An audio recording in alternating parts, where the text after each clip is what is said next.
Bien, pues vamos a ver en este vídeo varios ejemplos aplicando lo que hemos aprendido en el vídeo anterior sobre propiedades de la probabilidad. Bien, este primer ejemplo dice, C A y B sean dos sucesos asociados a un mismo experimento aleatorio y debemos determinar en cada uno de los casos si esos dos sucesos pueden ser incompatibles o no. Bueno, recuerdo que para que dos sucesos fuesen incompatibles, la intersección de ellos debía de ser el conjunto vacío. Lo que vamos a utilizar aquí es que sabemos que la probabilidad de la unión de dos sucesos es la probabilidad de A más la probabilidad de B menos la probabilidad de su intersección. Con lo cual, si dos sucesos efectivamente son incompatibles, pues esta probabilidad sería 0. La probabilidad de la unión sería la suma de las probabilidades. Bien, pues vamos entonces con el caso del apartado A. La probabilidad de A vale 1/3 y la probabilidad de B vale 3/4. Bueno, en ese caso, ¿cuánto valdría la probabilidad de A unión B si efectivamente fuesen incompatibles? Pues valdría la probabilidad de A, que es 1/3, más la probabilidad de B, que es 3/4. Esto da 13/12. Como veis, esto es un número mayor que 1, con lo cual esto es imposible. La probabilidad de A unión B no puede ser simplemente probabilidad de A más probabilidad de B, porque me da un número mayor que 1. ¿Eso qué quiere decir? Pues que esta probabilidad debe ser distinta de 0. Con lo cual, si esta probabilidad es distinta de 0, es imposible que los sucesos sean incompatibles. Por lo tanto, A y B no son incompatibles. Bueno, en el apartado B tenemos ya más datos. Tenemos la probabilidad de A, la de B y la de la unión. Bueno, pues entonces en esta igualdad de aquí arriba vamos a despejar esta probabilidad de la intersección y veremos si es 0 o no lo es. Bien, pues despejando de ahí tendríamos que la probabilidad de la intersección sería probabilidad de A más probabilidad de B menos probabilidad de la unión. Sustituyendo los datos que tenemos sería 0,5 más 0,3 menos 0,8, lo cual nos daría 0. Con lo cual, pues en este caso A y B sí son incompatibles, porque la probabilidad de su intersección es 0, con lo cual pues la intersección de sucesos es el conjunto vacío. Vamos con este otro problema. Nos dice, la probabilidad de que un estudiante con el título de bachillerato entre en el mercado laboral es 0,3. La de que continúe sus estudios superiores es 0,8 y la de que no siga ninguna de estas vías es 0,1. Bueno, vamos a ir poniendo nombres a las cosas. Por una parte tenemos estudiantes que continúan en el mercado laboral. Bueno, le voy a llamar M a continuar en el mercado laboral. Según los datos, la probabilidad de continuar en el mercado laboral sería 0,3. Después tenemos la probabilidad de que continúe estudios superiores es 0,8. Bueno, pues le vamos a llamar E, continuar estudios superiores.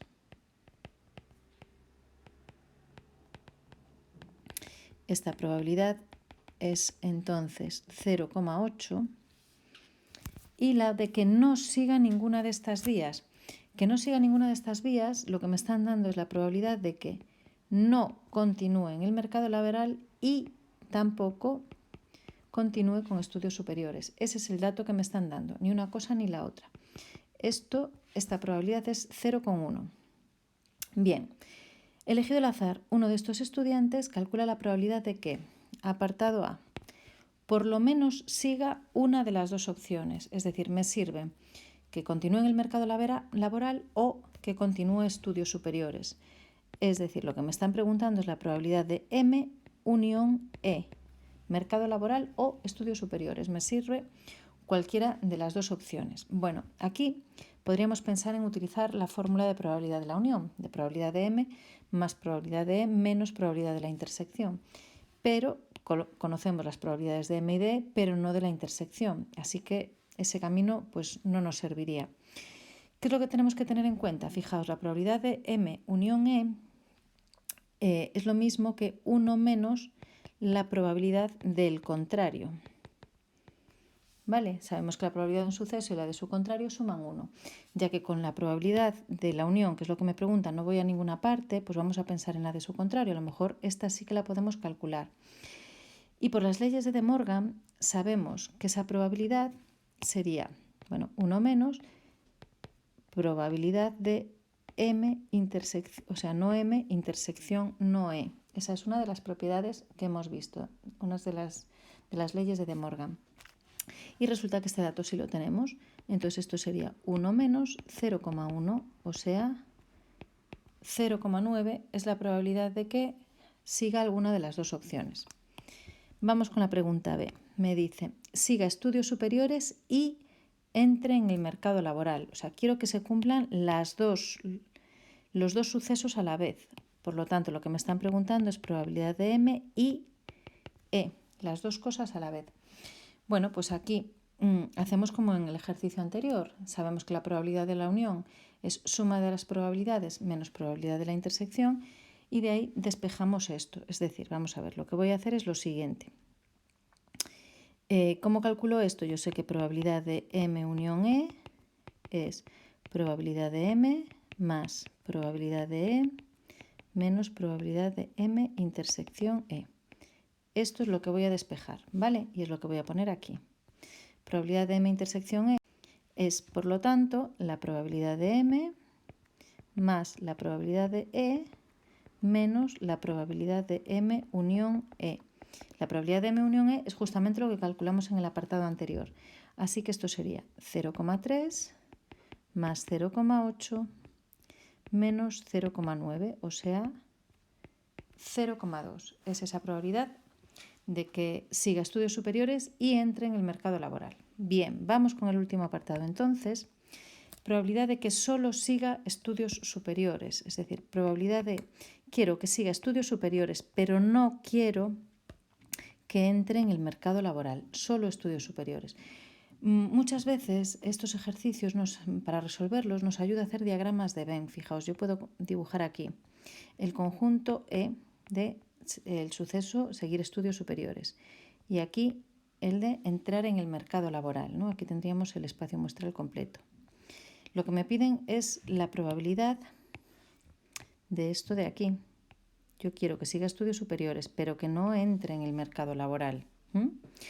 Bueno, como veis en el dibujo, eso, probabilidad de E menos M, es lo mismo que la probabilidad de E intersección el contrario de M. O sea, si yo interseco el conjunto E con el contrario a M, o sea, con lo que tenemos fuera, pues justamente me coincidiría lo que tenemos rayado en rojo. Esto también lo puedo ver de la siguiente manera. Probabilidad de E menos la probabilidad de que ocurra E y M a la vez. Es decir, probabilidad de todo esto, excepto este trocito de aquí. Este trocito es la probabilidad de que se cumpla E y se cumpla M al mismo tiempo, o sea, esto de aquí. Y tanto este dato como este los tenemos calculados. Bueno, uno era un dato y el otro lo tenemos calculado en el apartado anterior. Probabilidad de 0,8 menos probabilidad de E intersección M es 0,2, con lo cual 0,6.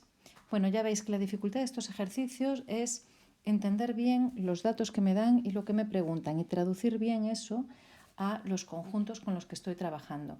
Muchas veces es muy recomendable hacer diagramas de Venn de este estilo porque nos ayuda a situarnos y aclararnos bien con las propiedades. Bien, pues vamos con un problema más. Me dice, la probabilidad de que un estudiante A apruebe un examen de matemáticas es 0,6. La de que el estudiante B apruebe es 0,75 y la de que al menos uno de los dos apruebe 0,85. Bien, vamos a situarnos y a ponerle nombres a las cosas. Le llamamos A al suceso, el estudiante A aprueba. Con lo cual, probabilidad de A entonces es 0,6. Le llamamos B a el estudiante B aprueba. Y tenemos probabilidad de B, en este caso, 0,75. Y que al menos uno de los dos apruebe 0,85. Al menos uno. Menos uno es decir, uno o el otro, o los dos, ¿no? Pero vamos, eso es A unión B. Esto es 0,85. Bien, ya tenemos claros los datos. Entonces me preguntan en el apartado A, probabilidad de que los dos aprueben. Los dos aprueben es que apruebe A y también apruebe B. Probabilidad de la intersección. Bueno, pues como hicimos antes, si ya tenemos la probabilidad de la unión y la probabilidad de ellos separados, pues despejamos de la fórmula, igual que hicimos en el ejercicio anterior, pues esto sería probabilidad de A más probabilidad de B menos probabilidad de la unión. O sea, 0,6 más 0,75 menos 0,85. Es decir, esta probabilidad me daría 0,5. Probabilidad de la intersección. Bien, me pregunta ahora que solo apruebe A. Bueno, varias preguntas aparte, pero fijaos, vamos a hacer un diagrama de Venn de esta situación, porque tenemos aquí el suceso, el estudiante A aprueba. Aquí el estudiante B aprueba. Yo sé que la probabilidad de que aprueben los dos, A intersección B, es 0,5. O sea, 0,5 es la probabilidad que corresponde a esa parte de la intersección. Después sabemos que la probabilidad de A es 0,6. Pues si tengo 0,5 aquí en común, aquí fuera me queda solo el 0,1. Así 0,1 más 0,5 me da 0,6, que es la probabilidad total de A. La probabilidad total de B era 0,75. Si pongo 0,5 aquí, para el resto me queda 0,25. Bien, y ahora si considero el espacio muestral completo, la probabilidad de la unión, como ya sabemos, era 0,85, que es sumar estas tres cosas, ¿no? 0,85, pues lo que me falta hasta el total, hasta 1, que es 0,15, es la probabilidad de estar fuera de esos dos conjuntos. Bien, pues ya veremos cómo estos diagramas son muy útiles para resolver el resto de las preguntas. Vamos a ver, en el apartado B me pide probabilidad de que solo apruebe el estudiante A. Es decir, me pide probabilidad de que apruebe A y no apruebe B. También lo puedo ver así, probabilidad de A menos B. Quiero que apruebe A y no apruebe B. Bueno, pues en el diagrama lo veo claro. Si yo quiero que apruebe A, pero no me sirve que también apruebe B, esa probabilidad directamente es 0,1. Muy fácil, así visto en el diagrama. En el apartado C, solo uno de los dos apruebe el examen. Solo uno de los dos, es decir, me sirve que apruebe A y no B, como hice en el caso anterior, y me sirve que apruebe B y no A. ¿Cómo escribiríamos eso?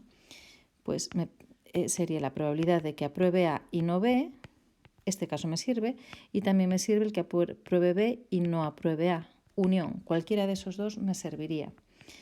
Bien, A y no B y B y no A, estos dos son sucesos incompatibles, no pueden ocurrir a la vez. Entonces la probabilidad de esta unión es la suma de estas probabilidades. ¿Cuánto es la probabilidad de A y no B? Que sería este caso, sería el apartado anterior. Que apruebe A y no apruebe B, pues es 0,1. Más, y que apruebe B y no apruebe A, aprueba B, pero no me sirve que también haya aprobado A, sería 0,25. Así que esa probabilidad, pues 0,35. Muy fácil ahí visto. Y en el apartado D me preguntan la probabilidad de que ninguno de los dos apruebe el examen, es decir, probabilidad de no aprueba A y tampoco aprueba B. No aprueba A y tampoco aprueba B. Por las leyes de De Morgan sabemos que esto es la probabilidad de A unión B contrario, lo contrario a A unión B. Y lo contrario a unión B es 1 menos la probabilidad de A unión B, que es un dato que ya me daban al principio. 1 menos 0,85, 0,15. Claro, esto también lo veíamos en el diagrama. No quiero que apruebe A, no quiero que apruebe B. Entonces, ¿dónde me muevo? Aquí, en el 0,15. Ya veis que aplicando las fórmulas las cosas salen, pero a veces ver las fórmulas pues puede resultar un poquito complicado. Sin embargo, haciendo el diagrama se ven más claramente y podemos resolver los problemas con mucha más seguridad. Bueno, espero que estos ejercicios os hayan ayudado y que ahora os salgan a vosotros los que planteamos en clase. Chao, chao.